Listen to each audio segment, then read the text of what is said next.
So the title of this video will probably sound pretty pretentious, but I don't think it's always that useful to keep focusing on the problems and the dangers. You know, if you're in a burning house, you don't want to look at the fire, you want to get out of the house. And of course, you know, so let's take the worst case scenario. US will be Zimbabwe, and there's no revolution, so there's a suppressing government. Even in that situation, you have to find your way back to some kind of normalcy, because that's what US evolved into from the Middle Ages, or from its initial existence. It became a very wealthy and prosperous country, and the same goes for Europe and for any other country with fiat currencies. So government took some wrong turns, and the people got lazy, and this is the end result, that it's a huge crisis. But that doesn't mean that there's no way out. And of course, you know, if you want to get China off your back because you owe them something, you should be able to give them something. So you should make sure that you are able to give something back. And it doesn't help to be stuck in a kind of a panic state or mode. So I thought, let's make a video, and then maybe I can think of some useful things. And the first thing I want to really point out, because it really raises the hairs on my skin if I hear about it, when somebody talks about the real economy is suffering. That is when somebody else should stand up and kick this guy out of the room, because there's only one economy, and that's the real economy. And if it's suffering, then it's because it's being abused, or it's being manipulated by an extraneous force that has kind of like a rider on a horse, or you know, has submitted it.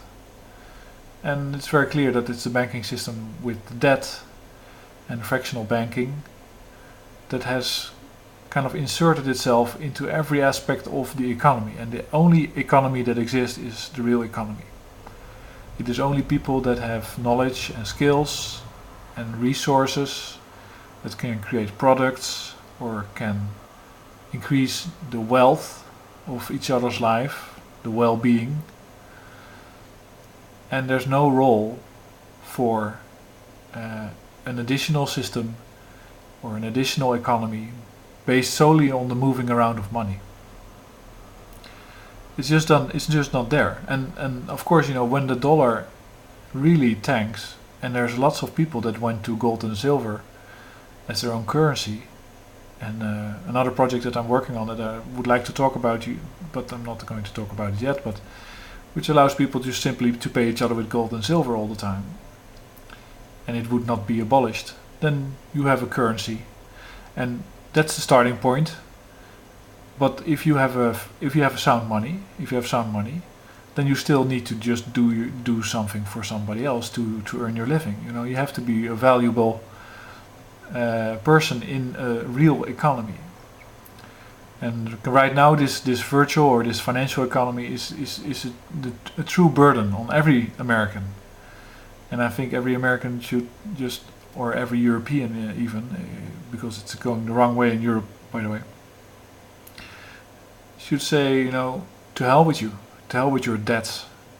I don't give a shit about it. I have my home, I have skills, I have this town where I live, I have this city where I live, I know my neighbors, I know what they produce, I can use it, I know a farmer, he gives me food. I have a real economy that I want to operate in, because I'm a sovereign, I'm a sovereign citizen, I'm a free man, free person, and there's no reason why I should constantly be submitted to some kind of weird system that you've designed, and you've forced me to use this money. So I think the first thing I wanted to say is there's only the real economy, and the road to recovery is the same road as the road to identify what is real in the economy, what are real economical let's say participants, and a primary one is the farmer, and I think that's what I'm going to talk about in the next video.